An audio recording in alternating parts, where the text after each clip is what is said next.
da nossa civilização, houve homossexual, pessoa com desejo homossexual, desde das antigas. Mas Deus nunca deixou de advertir o povo que essa prática era errada.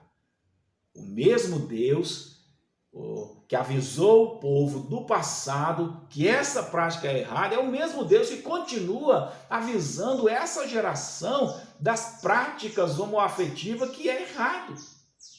Agora, querido, somos nós que vamos decidir ou não ouvir a voz de Deus. Deus sempre alertou o homem do pecado. Deus chegou para Caim e alertou a ele do pecado. Não fizer, saiba que o pecado ameaça a porta. Ele deseja conquistar, mas sobre esse desejo você tem que dominar. Deus chega para Caim e fala, olha, o pecado está aí, mas você tem que dominar esse desejo.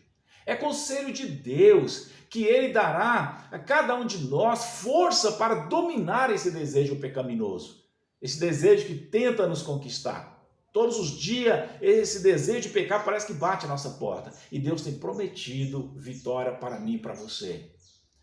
Acontece, nos últimos dias, se levantou um ativismo que tem empurrado em todos, e principalmente nos adolescentes e jovens, que isso é normal. E que todos devem aceitar agora, acostumar com essa nova modalidade, com esse novo estilo de vida que a sociedade está vivendo, está pregando um novo estilo de vida.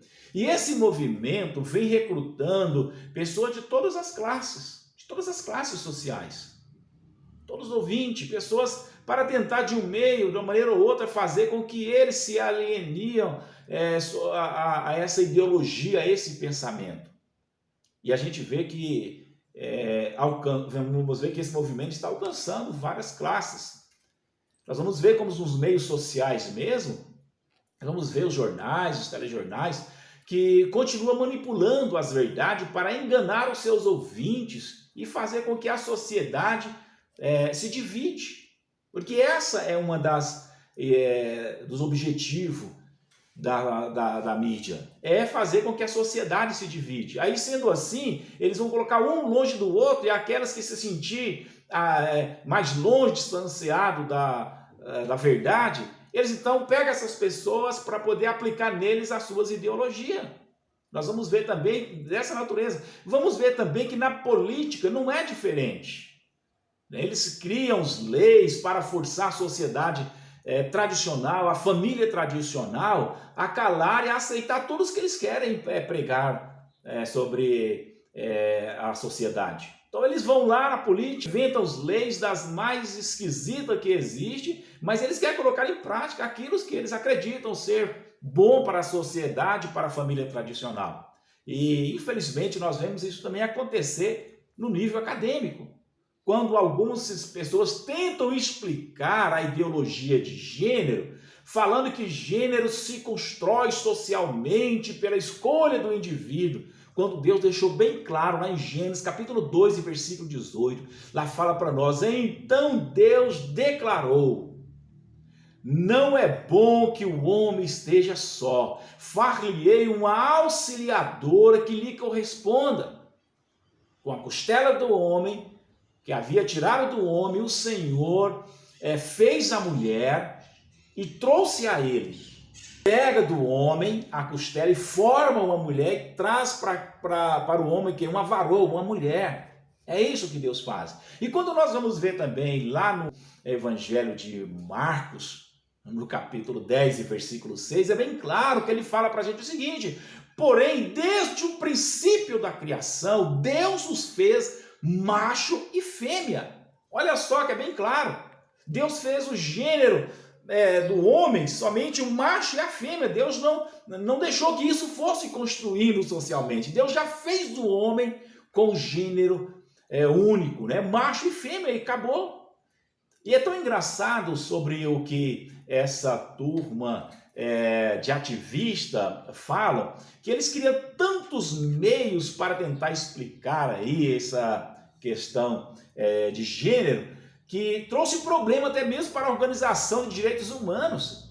A Organização de Direitos Humanos, então, ele para tentar amenizar um pouco essa problemática, que todo dia trazia um gênero diferente para a sociedade, então a Organização de Direitos Humanos chega e fala o seguinte: realizar somente 31 nomenclaturas para o gênero. Olha só, 31 nomenclatura de gêneros.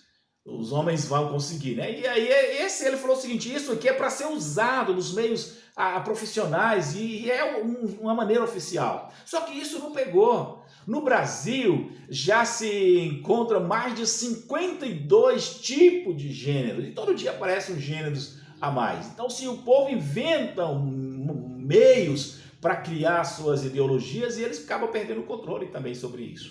52 tipos de gênero. Como que a sociedade vai viver dessa natureza? O jovem que está na sua tenra formação, como que eles vão agora? Vai olhar aqueles 52 gêneros e vai falar: vou escolher esse aqui para que eu leve a minha vida. Não é assim que Deus fez. Deus fez o homem já determinado, macho e fêmea. Agora escuta essa aqui, a biologia, que é ciência, ela explica bem claro para a gente. Ela fala bem claro, olha, ela chega e fala para nós que existe macho e fêmea, masculino e feminino, né? Provando que a Bíblia tem razão no que diz. Um fato fundamental para entender a relação humana é a forma de como o ser humano define a sua persona. Os ativistas falam que não se for a persona do homem vem se formando com o tempo. Ele chega para a gente aqui e vai falar diferente. Ele fala que a persona é um gênero. E gênero é o quê? Macho e fêmea. Ou seja, gênero é o sexo. Não existe essa de formar, a criança já nasce com a sua persona. Ou nasce homem ou nasce mulher. E é bem interessante isso para nós, que a biologia já fala sobre essa persona. A persona é o quê? É o gênero da pessoa. E a pessoa já nasce com o seu gênero. Ou seja, é o sexo da pessoa. Nasce homem com sexo masculino ou com sexo feminino. Não existe outra natureza para isso. Mas eles tentam colocar aí várias maneiras para tentar trazer confusão na mente dos nossos jovens. Agora, o que está acontecendo são pessoas estão sendo influenciadas por ativistas, né, que sem conhecimento científico e sem temor a Deus, eles tentam explicar aquilo que está aqui, que é inexplicável, que não precisa de explicação. E às vezes esses ativistas que não têm conhecimento científico e nem religioso, seja lá o que for, eles tentam explicar aqueles que estão longe do conhecimento deles. Na verdade, que tenta manipular outras pessoas para colocar uma inverdade aí, para poder se dar bem nessa corrente de pensamento deles. São pessoas que não têm conhecimento e tentam explicar o que a ciência já chegou e falou para nós. Tentam explicar a teologia, aquilo que a Bíblia também já trouxe para a gente.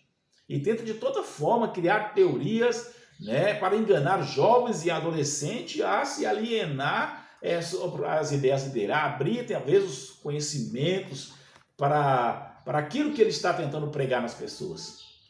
Tais jovens que se deixaram enganar por esses falsos ensinadores, por esses falsos falastrão, poderão perder a salvação. Como diz o apóstolo Paulo, lá em 1 de Coríntios, capítulo 6, versículo 9 ao versículo 10, Paulo chega ali para o pessoal de Corinto e fala o seguinte: não sabeis que os injustos não hão de herdar o reino de Deus? Aí Paulo fala: não erreis. Olha só quem é que não vai entrar lá. Ele chega e começa a nomear: olha, nem os defasos, nem os idólatras, nem os adúlteros, nem os efeminados, nem os sodomitas, ladrões, nem avarentos, bêbados, nem os maldicentos, nem os roubadores herdarão o reino de Deus. Paulo é bem claro em falar para a gente as pessoas que poderão perder a salvação e com certeza, se continuar nessa prática, irá perder a salvação. E o que está em jogo é a vida do homem, é a salvação em Cristo Jesus. Estamos lidando com o pecado de pessoas, com o pecado e tais pessoas que praticam esses pecados, como diz a Sagrada Escritura, poderão perder o reino de Deus. Isso não é um julgamento de crente fanático, isso não é um julgamento de teólogo, isso é a verdade sendo dita. Nós, como servo de Cristo Jesus, vamos continuar amando todos os pecadores, todas as pessoas que cometem tais pecados. Vamos continuar amando, mas é obrigação da Igreja de Cristo denunciar o pecado e não ser conivente com o pecado. Estar alertando as pessoas do perigo que eles correm por praticar esses atos é papel da igreja. Deus tem nos chamado para isso. E a Igreja de Cristo não pode deixar de falar desse pecado que está contaminando, né, está dominando os meios social, religioso, infelizmente. E nós já vamos ver igrejas agora com essas práticas e tentando usar a Bíblia para tentar explicar que a homossexualidade é algo divino. Né? Lógico que para isso acontecer, eles não podem usar a Bíblia da maneira correta, eles têm que ser negligente com os ensinamentos da Bíblia, porque a Bíblia é bem taxativo para nós. E eu já falei para vocês o que Paulo nos ensinou sobre isso.